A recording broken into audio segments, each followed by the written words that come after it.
So I'm going to be demonstrating the eccentric hamstring curls.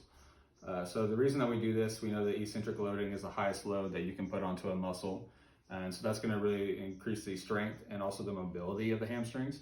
And that's really important for soccer players because it puts a lot of demand during games and practices on the hamstring. So we need the player to be able to withstand all the demand that the hamstring is going to be put under.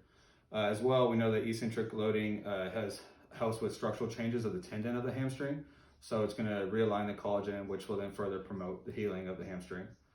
So the way we want to do this is you can either have the patient use a band inside of a door, but more preferably in the clinic, we would use a cable column machine. That way we can vary the resistance to exactly what we need to.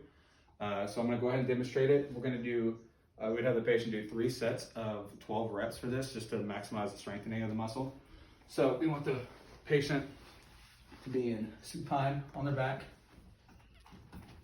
band at the distal part of the lower leg. We're going to hug the knee into the chest, and the reason for that is we want to put the quad completely on slack. So to complete the exercise, we're going to manually flex the knee as much as we can, and then for the exercise, we're going to instruct the patient to allow the band to put their knee into extension. So we're going to allow the band to win, but controlling the arc of motion. So manually pushing it all the way into flexion, and then allowing the band to put it into knee extension, but controlling the motion. That's what's going to cause the eccentric loading. To regress this, we would have the patient start it in less knee flexion to decrease the amount of load that the hamstring is being put under. So just kind of halving the arc of motion. And then to progress this, get out of it. To progress this, we would switch and have the therapist do a manual resistive exercise on the patient. So have the patient lying in prone. Start the knee in full flexion to again relax the quad completely. And then from here, we would instruct the patient to allow, to resist us putting the knee into extension, but allowing us to win, again, controlling that motion. The reason this is a progression is because the therapist can control the amount of resistance used.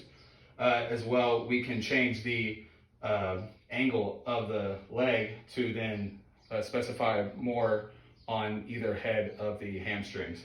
So just to demonstrate it, put the knee into flexion. Okay, now, so I'm going to push into extension. I want you to resist me, okay? But allow me to win. There. Good. Come up. So there you can see that there's a longer arc of motion into the exercise. And so this is why that would be a progression. Thank you.